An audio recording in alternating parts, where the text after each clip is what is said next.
మీ business ఏదైనా మీ ఊర్లో promotion చేయాలంటే అది సుమన్ టీవీతోనే సాధ్యం. ఇప్పుడే సంప్రదించండి. మళ్ళీ నీకు శుక్ల అమావాస్య నాడు నేను దర్శనం ఇస్తా. మరి అక్కడ మనిషి మానవుడు అది తిరిగిన జాగా లేదు కదంటే నువ్వు నీ ఇంట్లోకి వెళ్ళంగానే నువ్వు నా దగ్గరికి వస్తావు అని చెప్పేసి ఇంకా సరే అనుకున్నాం. మీ మాటలు అనుకున్నాం. ఆ స్వామి అటు వెళ్ళిపోయిండు. ఇక పాము భయము ఏ భయం లేకుండా పక్కింటి వాళ్ళు నీళ్లు తెచ్చుకొని ఆ అన్నం తినమన్నాడు కాబట్టి అన్నం తిన్నా. ఆ రాత్రి ఉన్నా వాళ్ళతోని ఏ విషయం చెప్పలే. వాళ్ళకి ఏదైందో పని చేసుకొని తెల్లవారి మా అమ్మ నాన్న దగ్గరికి వచ్చి నమస్కారం చేసుకొని అమ్మ ఇట్లా అన్నట ఎవరో సాధు ఆయన ఎవరోనే తెలియదు ఒక సాధు అన్నాడు. వచ్చే శుక్ల మరి నేను తిన్నది కూడా నిన్న అమావాస్య వచ్చే శుక్ల అమావాస్య ఇట్లా వస్తున్నది. ఆ అమావాస్య నాడు ఇట్లా మనిషి మానవుడు తిరిగిన జాలకు రా అంటే ఎక్కడ ఉంటుందో ఏమో తెలియదు అంటే నువ్వు నా దగ్గరికి వస్తావు అన్నాడమ్మ. మరి పూజ సామాను రాయి పత్రం తీసుకొని రమ్మా అన్నాడు. అంటే ఇంకా సరే అని పంతులు చెప్పాను నేను తెచ్చిస్తా అన్నాడు రాయి పత్రం. సరే పూజ సామాను మళ్ళీ ఇక అప్పటి నుంచి నన్ను మా వాళ్ళు ఒక అంటే ఏ పని చేయరిచ్చుడు బంద్ అయింది. అంతకంటే మేము రోజు కష్టము కైకిలి వ్యవసాయం చేసుకుంటూ వాళ్ళం మేము అందరం కైకిలి కూలి చేసుకుంటాం. అరే నువ్వే పని కోకు మరి కౌసు నీసు మన ఇళ్ళలో వినద్దు నీకు ఎవరో చెప్పారు నెల దాకా బంద్ చేసిమన్నా కూడా మేము మన ఇంత వినద్దు అని అందరు కూడా అంటే భావాల లేని వాళ్ళకు భగవంతుడి యొక్క భక్తిని సృష్టించిండు. భగవంతుడు భావాలను లేని వారికి భగవంతుడు భక్తి సృష్టించిండు. ఆ నెల రోజులు చూస్తే అంక వచ్చేసింది. ఉదయం పొద్దున్న లేచి స్నానం చేసి హనుమాన్ల దగ్గరికి పోయిచ్చి ఆ పూజ సామాన్ తీసుకొని ఒక ఊరు దాటి ఒక 5-6 ఎకరాల భూమి నడిచింది నాకు గుర్తున్నది వాస్తవం. ఇక నా కళ్ళలో ఏం కనబడుతుందంటే అంత సమాధులు చెట్ల ఏలరు అన్ని కాష్టాలు కాలుతున్నాయి. ఇట్లా పీనుగులు బొక్కలు ఇక రకరకాల యొక్క దృష్టిలు అంత నల్లటి భూమి. ఇక మనిషి మానవుడు పచ్చటి వనము ఏమి కనబడుతుంది. అట్లా ఒక టీవీలో చూసినట్టు కనబడ్డది. ఈ పలుగుట్టకు వచ్చి అప్పుడు సడల్లా నాకు క్యాలికి వచ్చినబ్బా నేను గీడికి వచ్చిన ఈ పలుగుట్టకు వచ్చిన అరే ఇంతకు ముందు నుంచి ఒక నెల రోజులు మాకు ఎడ్లు ఉండే ఎడ్లు మేపదాలికి వచ్చిన నేను పలుగుట్టకు వచ్చిన గీడికి వచ్చిన కినాల దగ్గరికి దేవుడు గీడికి వచ్చిన దేవుడు లేదు ఏంది మరి ఎవరు గీడికి రమ్మన్నాడు వాళ్ళు రమ్మన్నారు అని అటు ఇటు చూసేవారికల్లా అక్కడిని ఒక సత్పురుషుడు మన ఇంటి దగ్గర ఏ విధంగా అయితే పెద్ద మనిషి వచ్చిందో ఇక్కడికి కూడా అదే పెద్ద మనిషి వచ్చి నాయన దీనికి పూజ చేయవాలి.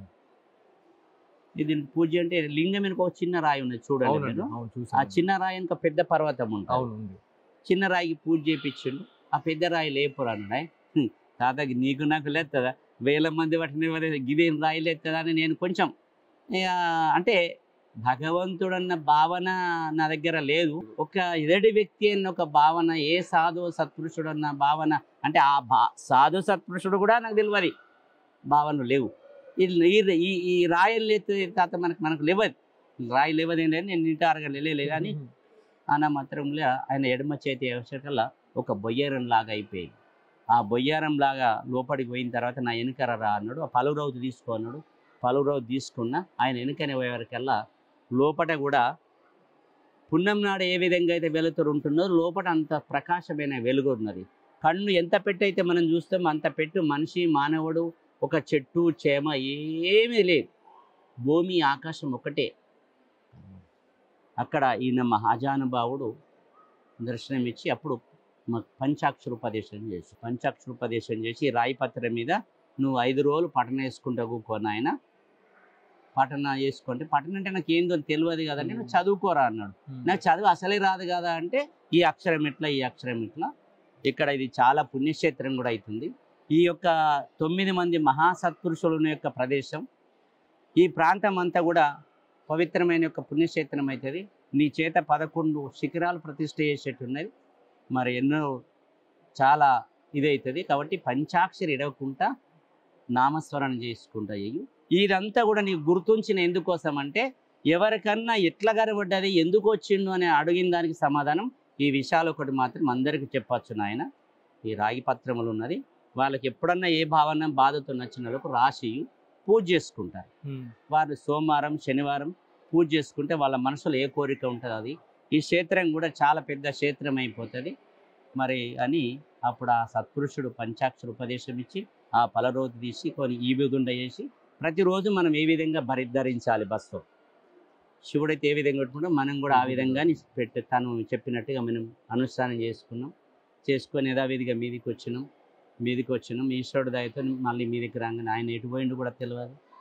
మళ్ళీ యథావిధిగా నేను మా ఇంటికి నడుచుకుంటూ పోయేకల్లా మా అమ్మ వాళ్ళు నా అవతారం చూసి అంటే ఇది ఏంది బొట్లేంది కథ ఏంది వాళ్ళందరూ విచిత్రపడ్డారు.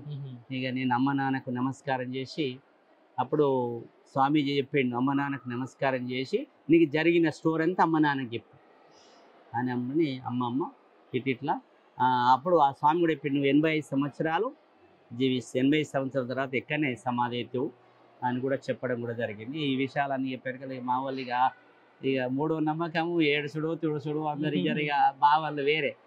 ఇక నాకు ఒక్కటే దృష్టి అయిపోయింది, పంచాక్షర యొక్క మంత్రోపదేశం చేసుకునడం, ధ్యానములకు వెళ్ళిపోవడం, మరి అదే విఠలేశ్వర గుళ్ళే 5 రోజుల అనుష్ఠానం చదువుకుంటూ ఊకోవడం. అట్లా చాలామంది దర్శనం చేసుకుంటా ఉన్నారు. మరి అట్లా అంచెలంచెలుగా ఆ స్వామి చెప్పిన స్వప్న దర్శనము ఆలోచన అన్నీ ఆయననే ఇస్తూ ఉన్నారు. ఆయన దర్శనం అయిపోయిన తర్వాత ప్రతి పుణ్యంకు అమావాస్యకు నిశ్చిత పూజ చేయాలి. ఇక్కడ నిశ్చిత పూజ వలన ఎక్కడైతే నిశ్చిత పూజ అవుతుందో అక్కడ పరిపూర్ణమైన యొక్క శివుడి యొక్క అనుగ్రహం ఎక్కువ ఉంటుంది. ఆయన ఇక్కడ సత్పురుషుల యొక్క ఆదేశం ఇది. సత్పురుషులతోని ఆ శివుడు కూడా ఇక్కడ ఇది ఉంటాడు. కాబట్టి నిశ్చిత అంటే రాత్రి 12 గంటలకు ఇది కాశీలో అవుతుంది. నిరంతరం కాశీలో కూడా నిశ్చిత పూజ అవుతుంది. కాబట్టి మనం రోజు చెయ్యలేము. కాబట్టి అమావాస్య పుణ్యానికి నువ్వు ఈ విధంగా ఈ రాళ్లకు ఈ పర్వతానికి ఇదే పసుపు కుంకుమ ఎక్కించి పూజ చేసి అందరికీ నుదుట బొట్టు పెట్టేయి వచ్చిన వాళ్ళందరికీ వారు ఆజ్ఞ ఇవ్వడం జరిగింది. సో ఇప్పటి వరకు మీరు చాలా అంటే ఇలాంటి విశేష పూజాది కార్యక్రమాలు చేయడం జరిగింది. మీ చేతుల మీదుగా శిఖరాల్ని ప్రతిష్ఠిస్తారు అని చెప్పడం జరిగింది. ఇప్పటి వరకు కేదారేశ్వర ఆశ్రమంలో ఎన్ని శిఖరాలు ప్రతిష్ఠించారు, ఎన్ని దేవతల విగ్రహాలని మీరు పూజిస్తా ఉన్నారు? వాస్తవంగా మనకు ఉన్నది కేదారేశ్వరుడు ఒక్కడే, అంటే స్వామి ఒక్కడే అనుకున్నాం. మరి స్వామి ఉన్న తర్వాత స్వామికి పరివారం కూడా కావాలి కదా అని వారి పరివారాన్ని కూడా మనం పెట్టడం కూడా జరిగింది. లక్ష్మీ, సరస్వతి, పార్వతి. దాంతోపాటు ఒక భక్తులు ముందడికి వచ్చి మహారాజా మరి శివాలయం ఉంటే హనుమాన్లు ఉంటే బాగుంటుందేమో అని కొంతమంది భక్తులు కలెక్షన్ చేసి కూడా హనుమాన్ టెంపుల్ పంచముఖి హనుమాను కట్టియడం కూడా జరిగింది. స్వామి చెప్పిండు, కొన్ని రోజులకు ఎప్పుడన్నా శిఖరం మీద శిఖరం అవుతుంది, నంది మీద నంది అవుతుంది, నంది మీద నంది, శిఖరం మీద శిఖరము, లింగం మీద లింగం అని ఆ రోజులలోనే చెప్పిండు. ఆ రోజులని చెప్పి మనం ఏదైతే పర్వతానికి పూజ చేస్తున్నామో ఎవరికి మనం అజ్ఞానులం కదా, ఇది ఏంది రాయా అనుకోకుండా నువ్వు సిమెంట్ లింగం తయారు చేసుకో అని చెప్పిండు స్వామి. సిమెంట్తో తయారు చేసుకున్నా నేను లింగం. వాస్తవంగా సిమెంట్ లింగానికి మేము పూజ చేయడం ప్రారంభం చేసినాం. వాస్తవంగా సిమెంట్ నంది, సిమెంట్ లింగం అట్లా ఒక 6 నెలలు చేసినాం.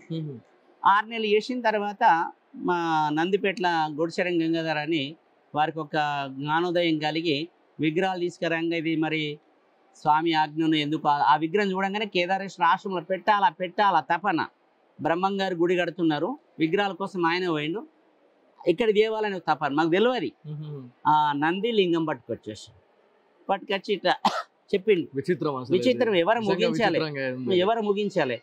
అప్పుడు స్వామి ఆదేశం అంటే నేను తెప్పించిన ఆయన ఫలాని అదేంటంటే ఎండాకాలంలో మన గంగాదేవి పుణ్యం నాడే ప్రతిష్ట ఇవ్వాలి ఈ విగ్రహం అనగానే అప్పుడు ఆ సిమెంటు లింగం మీద మళ్ళీ ఇట్లా కట్టి ఇప్పుడున్న లింగం ప్రతిష్ట చేసినాం. ఇప్పుడున్న నంది మీద మళ్ళీ నంది ప్రతిష్ట చేసినాం. ఇక మళ్ళా మన శిఖరం అయితే అప్పటికి శిఖరం లేదు, వాస్తవంగా ఏం లేదు, పందిరే. దాని కింద చేసిన తర్వాత సంవత్సరం అయిన తర్వాత చిన్న ఆలయం కట్టిన. ఇప్పుడు ఉన్న గుడి చిన్న ఆలయం కట్టినాం. ఆలయం కట్టి చిన్నగానే శిఖరం కూడా కట్టినాం. వాస్తవంగా మళ్ళీ తర్వాత అక్కడొక రూము ఇక్కడొక రూము కట్టినాం. మళ్ళీ తర్వాత ఒక 2 సంవత్సరాల తర్వాత ముందట మడపం వేసినాం. ఒక 5 సంవత్సరం అదే ప్రాంతంలో చుట్టుముట్టు ఉన్న వాళ్ళందరూ కూడా ఇచ్చిన 11 రూపాయలతో నా మడపము ఆ 3 గుళ్ళు అక్కడ దాకా జరిగింది. ఇంకా తర్వాత ఇంకా రోజు అభివృద్ధి అవుతూ ఉన్నది ఈశ్వరుడి దయతోని. మరి ఇంకా భగవంతుడు అందరికీ సహకరిస్తూ ఉన్నాడు. అన్ని రోజు బాగానే జరుగుతూ ఉన్నది. అక్కడ నవనాథుల యొక్క గుడి కట్టడం, నవనాథుల దాంట్లో కూడా మన యొక్క సాంప్రదాయ ప్రకారం 5 మతాలు ఇవి ఏవైతున్నాయో ఓకే ఆడ కూడా అవి 5 శిఖరాలు పెట్టిపించాడు. ఓకే ఇప్పుడు 5 శిఖరాలు అవి. ఓకే మరి శివాలయం మీద 3 శిఖరాలు, హనుమాన్లది ఒక శిఖరం, సాయిబాబాది ఒక శిఖరం, దత్తాత్రేయుడు ఒక శిఖరం, అట్లా అమ్మవారిది ఒక శిఖరం. అంటే వాస్తవంగా అట్లా ఈ ఆలోచన వాస్తవంగా ఇది ఒక సముద్రం లాంటి ఒక భక్తి. మరి ఆ భగవంతుడు ఈశ్వరుడి కృపా కటాక్షంతో ఇది ఇంకా రోజు రోజు అక్కడ నుంచి ఇక్కడ దాకా ఇలాంటి భక్తులు అందరూ ఆనందపడుతున్నారు. వాళ్ళకి ఏది అనిపిస్తుందో వాళ్ళు ఏదో పత్రం పుష్పం మాకు ఇస్తున్నారు. మేము వృధా చేయకుండా ఈ ఆశ్రమంలో సమృద్ధి చేయాలని ఒక ఆలోచన. మరి ఆ బుద్ధి ఈ జ్ఞానం ఎప్పటికీ శరీరం ఉన్నంత వరకు ఇలాంటి భావన నాకు ఇచ్చిన దానికి మా తల్లిదండ్రుల ఆశీర్వాదం అలానే ఉండి ఇది ఉన్నన్ని రోజులు ఇట్లా జరగాలని ఒక ఆలోచన. థ్యాంక్ యూ అండి. చాలా మందికి ఉన్న డౌట్స్ అనేటి క్లారిఫై అయినాయి. అంటే కేదారేశ్వర ఆశ్రమం అనేది ఎట్లా స్టార్ట్ అయింది, అసలు ఏంది అనేది చాలా మందికి చాలా మంచిగా చెప్పారు.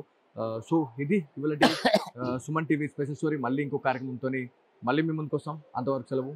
నమస్తే. ధన్యవాదాలు. శుభం.